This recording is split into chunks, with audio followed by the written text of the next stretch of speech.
Hey everybody, welcome back. In this episode we're going to cover spatial binning. This is what allowed me to go from 20,000 voids to 100,000 voids at roughly 60 frames per second.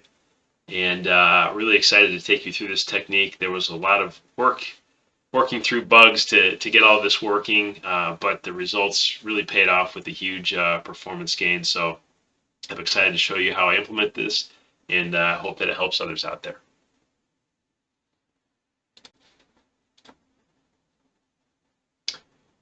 This is the overview for spatial binning. So the idea behind spatial binning is that in the current state, every void needs to check every other void to see if it's in its own friend radius. This is really inefficient and gives you a order of n squared problem. So with our current state of 20,000 voids, you are doing 400 million checks every frame with every void versus every other void. What we want to do is be able to put the voids in a bin and then only check the bins around you. So if I'm the void in bin 5 here, I just want to check these 9 bins around me and ignore the ones that are outside of that. So the way we do that, first thing we'll do in the frame is put each void in its proper bin. So we have an array that's the size of the number of voids, and in each element we will write the bin that the void is in. So 0, 1, 2, 3, here's void 3, we write a 1 in there, and so on. It's done with this code. Basically what you're doing is taking the position and checking it against the bin size in the X, the bin size in the Y, and coming up with the bin index. The next thing we want to do is sum the number of voids in each bin. So pretty straightforward here. If you look at this array, we've got some code here that does an atomic add to ensure that you don't have any write collisions. Basically go through each void in the bin data that we just set and find the bin it's in and add 1 to that bin. So the bin sum array will give you a count of the voids. So 0 has 1, 1 has 2. And so on. The next thing we need to calculate is the prefix sum or the cumulative sum. It's basically take the bin sum array and add up for each bin the cumulative sum. So you can see in 0, in the 0 bin we've got 1, but in the 1 bin we've got 1 plus 2, 3, and then 3 plus 1, 4, and so on. Here's the code that we use to calculate the prefix sum. Now there is, I looked at this, I think there's a better way to do this, but it looks pretty complicated. In other words, a more parallel approach to this, to do these prefix sums. This was good enough for me, so I stopped here. The next step is what I'm calling the reindex tracker. The idea with this is we will have a new array, a sorted array of the voids, and we want to lay them out based on the bins that they're in. Well, we never know how many voids are going to be in each bin, each frame, so we need some way to know where to write those values in this array, and that's what I use the reindex tracker for. It will basically give you a layout of that final array telling you that bin 0 is in the 0 spot, bin 1 has 2 voids in it, so the next 2 positions will be bin 1, then bin 2 has 1, bin 4, 5, 6 has 2, 7 has 4, and so on. The code to calculate this, which if you look at the prefix sum and the reindex tracker, it's like we took all the values and we shifted them over to the right by 1, and that's this code here that will set that up for you. So you'll always start in the 0 spot and then go from there. I'll show you how we write into this and then use it as well. So when we fill the reindex array, we'll use void 16 as an example here. We will write in the reindex tracker. We will go look and see if I'm in bin 1. So I go to the 1 spot in the reindex tracker, 0, 1, 2, 3. I'm in bin 1. I see a 1 there. That means I'm going to write to the 1 spot in the bin reindex buffer. So that's where I write my Boid index. Then I need to increment that so that the next Boid, Boid 3, when it comes here, it will see that it should write in spot 2. So it will write over here. So the code to do that is similar to where we did the summing, right? We need to do an atomic add for each one of these when we use it. But the atomic add function will return to you the last index, that is the index before it was incremented. So you can store that. So we add one to it, we store the old value, and then we will write our index into the old value, which was 1 in this case. And then finally, when we need to go read the reindex array, that is, now we're looking at this Boid and we want to check all of these bins. We'll go through the bin. So here's, we've already done bin 0. Let's say we're in bin 1. I'm going to go in here and I'm going to look from the bin before me to the bin I'm in, and that will give me these indices, 1 and 3. Now that will tell me that I want to go from index 1 to index 3 minus 1, or 1 less than 3, which would give me 1 and 2. When I go read those out of the bin reindex array, I'll get the values 16 and 3, these two Boids. Then I'll do my friend check, my avoid check, and everything. Okay, here we are back in Visual Studio Code with our compute shader. We'll implement this side first, and then we'll go and hook it up in Godot. So the first thing I'm going to do is create a new file that I'm going to use for the data that's going to be shared across all of these different shaders that we're going to write. And I'm going to move all of this.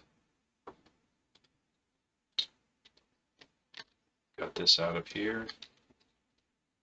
I'm going to move it into this shared data file.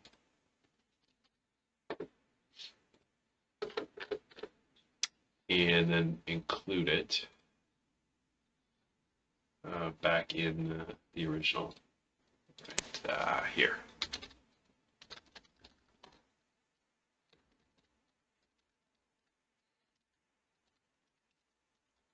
One word of caution when you do this.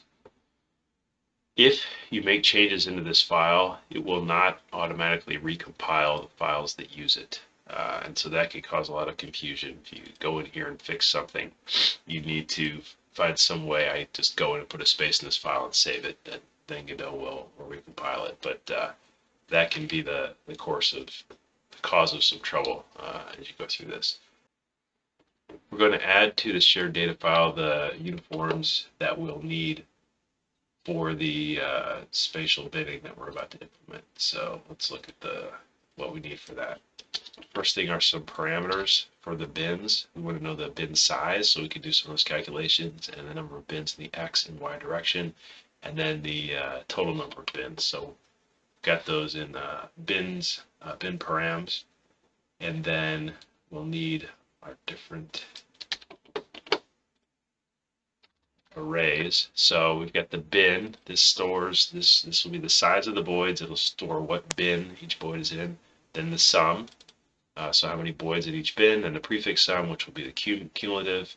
Then the index checker that we talked about, and then finally the bin reindex array, which is where we will store sort of the Boids IDs sorted by what bin they're in. And then I'm going to put two helper functions in here as well. One converts a 1D index into a 2D index. So if I know what bin I'm in, I could use that to figure out the X and Y of the bin. And conversely, if I know the X and Y of a bin, I can use 2 to 1 to basically convert the 1D index, the bin ID that I'm in. Let's put the code in to store the bin that we're in. So I'm going to go back to my Boid simulation, which is already spinning through all the Boids. And where I write, just below where I write my velocity and my position, I'm going to do the add the code to calculate which bin I'm in and then store that in the bin array at my index location. Let's create the bin sum shader.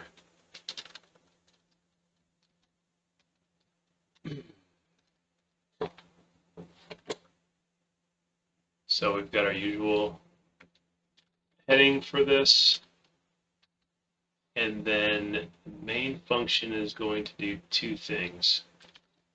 First is it's going to clear the bin. So in this case, the index represents the bin number. It's going to go through the bin sum array and set it to 0. So from the previous frame, to set it up to collect the new bin sum for this frame. So in this case, the index we're interested in is the Boid index. So you go through the bin data with your index, reference that to the, or index that into the bin sum data, and add 1 to that using this atomic add, and that's it. That'll get you your bin sum array. Now let's add a compute shader for the prefix sum.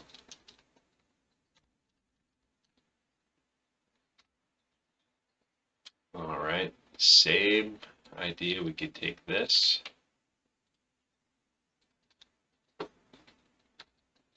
We've got our main. And for this one, we're only going to spin through the number of bins we have. So you can see my check here is if we're greater than or equal to the total number of bins, then return. We don't need to go through all of the voids for this. First thing we're going to do, so picture we're in bin 0 here. We're going to clear the prefix for bin 0. Then we're going to go through, as we talked about before, and spin through from bin 0 to the bin I'm in. So 0, it's just going to write bin sum data into the 0 bin prefix sum. 1 will go from 0 to 1, 2 will go from 0 to 2. So you get the idea. So this isn't as efficient as it could be because it's not really running all those in parallel, but that is a trickier problem that I wanted to take on in this. And then we want to write the other array, that is the bin index tracker. Once we've calculated this for everything, then we'll come in here and we'll do the thing when we start at 0. We sort of shift everything to the right so that we'll know where to write into the final bin reindex. And the last shader that we need to add is the bin reindex.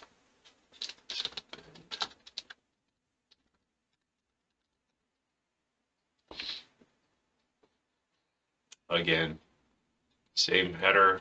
We can go down to the main here.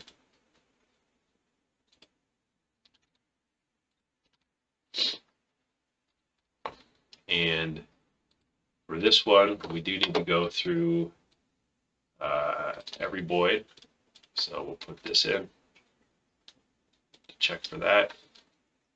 And then it's pretty short.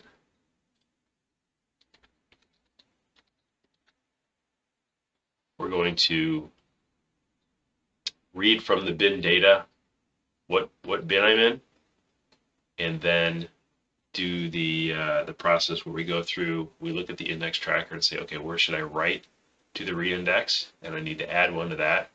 So get my last index, and then I write my index into that bin reindex data. And this bin reindex data is what we'll spin through for the voids that we need to check. All right, now let's go and implement back in the void simulation the act of spinning through that smaller number of bins. All right, so one thing that I didn't do when I wrote this originally was put that return, that early return in here. So I'm going to add that here. If we get past the number of voids, just return. And now I have some new variables I'll need. I'm going to add 2 of those for the binning. So one, I want to put something in here so I can turn on and off the use of bins. So I'm going to just made a little variable there and wrap this. If use bins, this is where I'm going to put the new code. Else, I'll just use the old path. So this is the path where it spins through all the voids, right here. This is our old path, and this is what we're going to improve. We're going to reduce this number. Instead of having to go through every void, we're going to use those new bins that we created. Let's implement the loops if we are using the bins. So start out by getting some information here. So I want to get the XY of my bin. So this is where I can use that 1 to 2. I have my bin, but I want to know, the row and column that I'm in. And then I'm going to subtract 1 from the X and 1 from the Y. That will put me in the upper left of the 9 bins that I want to check. And then I'm going to store that starting bin in a variable called current bin that I'll be updating in these loops. So I'm going to have some nested loops here. I'm going to spin through the Y, so these are the different rows, the 3 rows of the 9 bins, and then also through the columns. So that's the X direction. So let's fill these out. So for Y, I'm going to take the current bin will be equal to the starting bin plus whatever Y I'm on, and then I have a check here that is checking to see if I've gone off the screen either at the top or the bottom. If I've done that, then I can just continue to the next row. Do the same thing for X here. Okay.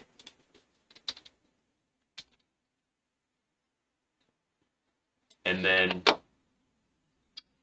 if I made it through all those checks, then what I want to do is get the bin index of the current bin. So here's the current bin. I'm going to do 2 to 1. I have the X and Y of the current bin.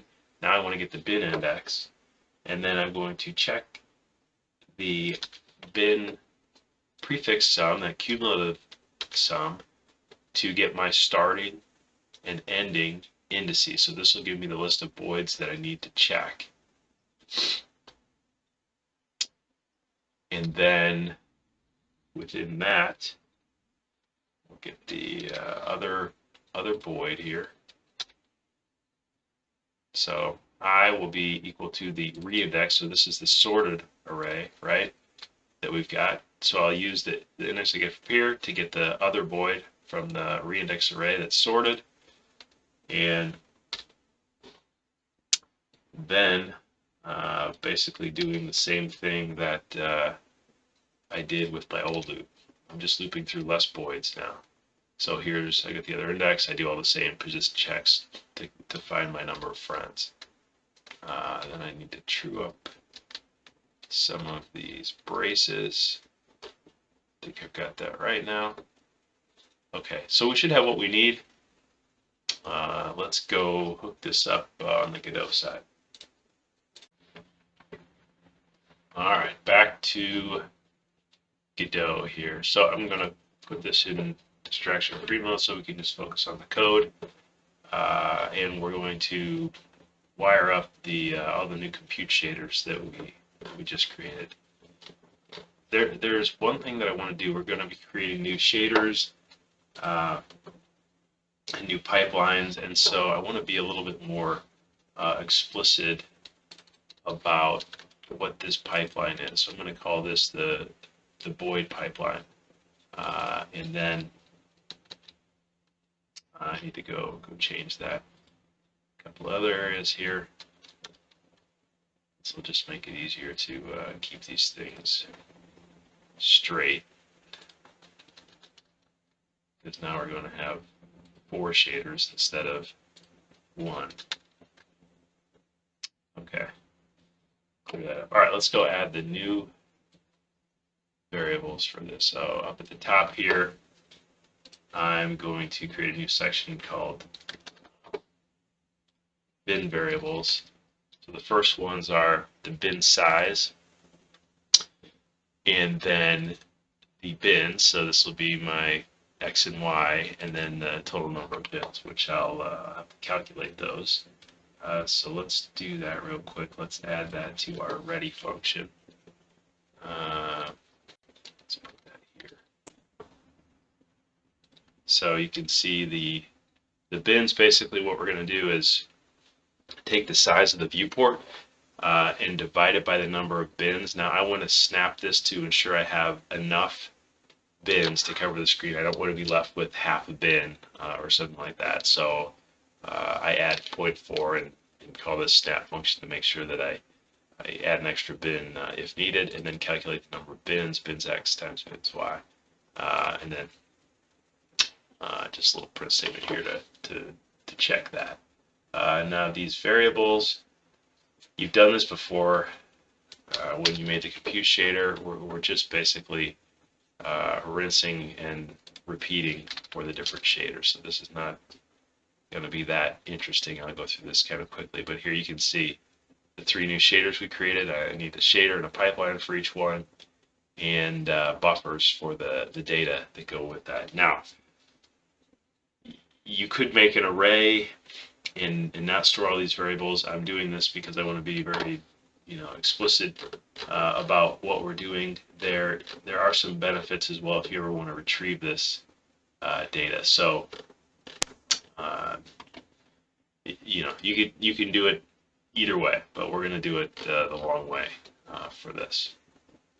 Let's go down here where we create, set up our compute shader, and we'll add these all of these new shaders into the mix. So you've seen this before, right? We're going to do this for each one. We're going to load our bin sum and our other 2 right below here. A lot of cutting and pasting and renaming. Don't screw any of it up, or it'll come back to haunt you. And then we need to create our buffers. So here's the buffer for the bin parameters. So you can see here's where we're feeding those in. Bin size, X, Y, and num bins. The rest of these are all going to be int buffers. Just storing indices for the main point for all these. And then I made another helper function that we'll add now to generate these int buffers. So let's go put that down here.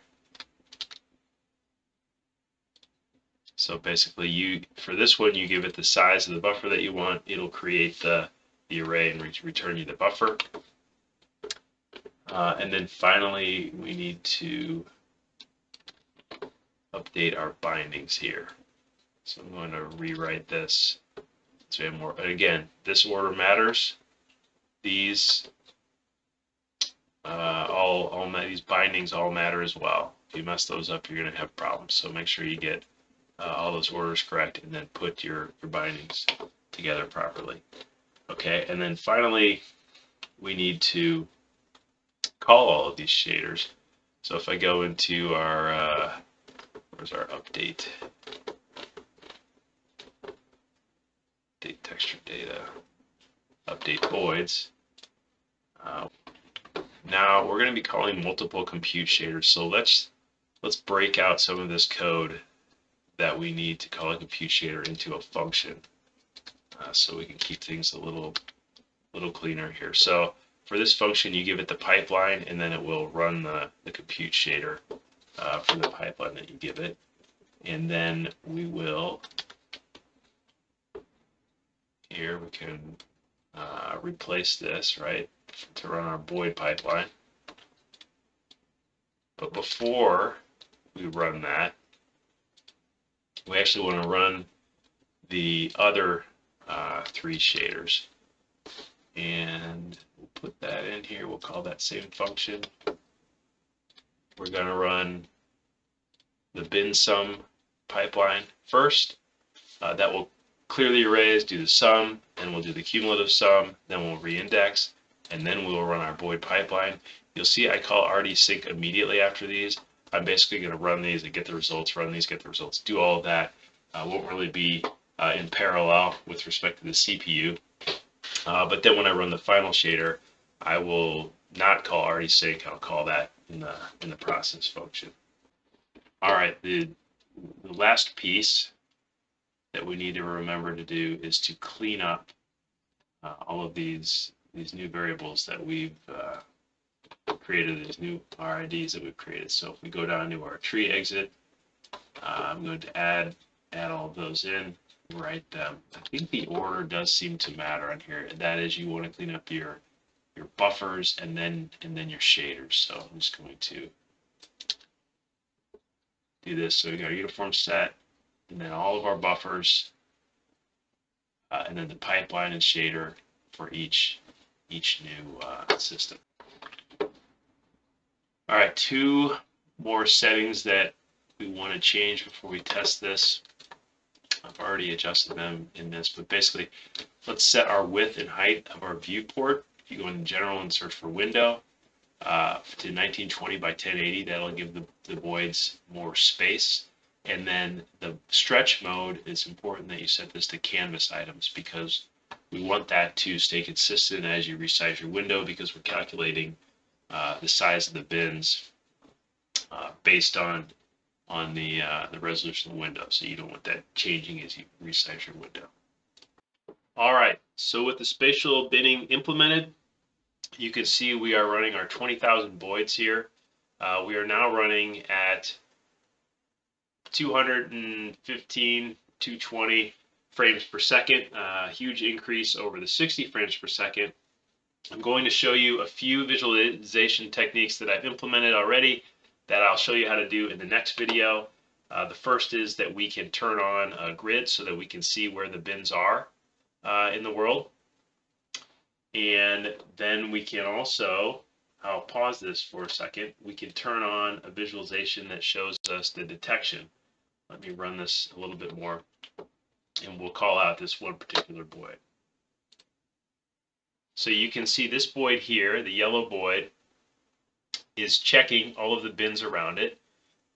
So when the voids are white, that means those are voids that it's had to check for friends, and then these green voids are the actual friends. So as I increase the friend radius, you'll see he gets more friends, and I can also color the void radius. So some really helpful visualization techniques as you're going through and debugging this.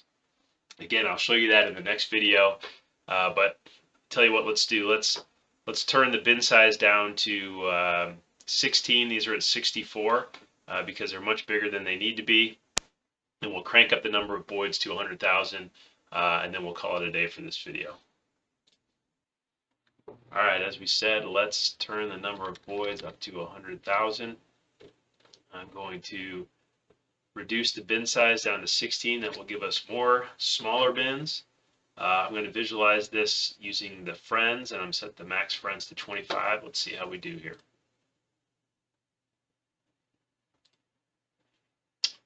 All right, so there's 100,000 voids running at 60. Oh, just dropped below 60, but I think that's, again, because I'm recording. For the most part, this simulation will stay at 60 or above 60. So you're here. You made it this far. Now, what I'm going to cover in the next video are a lot of the visualization techniques that I use for debugging shaders. So if you want to learn more about how this works, that's very useful, because I can guarantee you this didn't all just work the first time. There was a lot of debugging that went into it to get here, and I think those techniques are incredibly valuable as you go and build your own system. So thank you so much for watching. I hope to see you in the next video.